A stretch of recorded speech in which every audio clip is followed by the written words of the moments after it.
کیا آپ جانتے ہیں کہ جب ہم دعا کرتے ہیں اللہم اغفر للمؤمنین والمؤمنات والمسلمین والمسلمات، اللہ تعالیٰ کتنا ثواب ہم کو اس پر عطا کرتے ہیں؟ اس دعا پر اللہ تعالیٰ مجھے اور آپ کو کتنا اجر عطا کرتے ہیں؟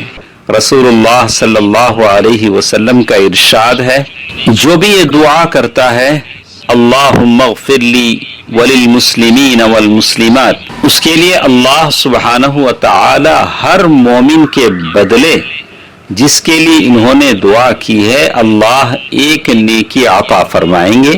جن کے لیے بھی دعا کی ہے ان میں سے ہر ایک کے بدلے ایک ایک نیکی دعا کرنے والے کو عطا فرمائیں گے۔ کتنی نیکیاں ہو گئی؟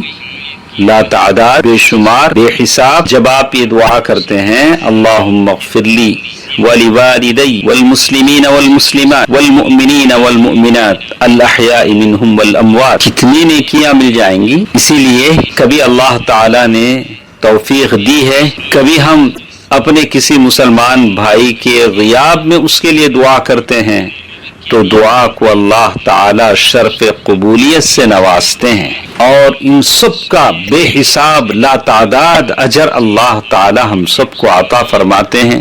اور اللہ تعالی کے فضل اور مہربانی کی تو کوئی انتہا نہیں ہے۔ اللہ سبحانہ وتعالی نے سورہ محمد میں یہی بات کہی ہے، فَاعْلَمْ أَنَّهُ لَا إِلَهَ إِلَّا اللَّهُ واستغفر لذنبك وللمؤمنين والمؤمنات والله يعلم متقلبكم ومثواكم۔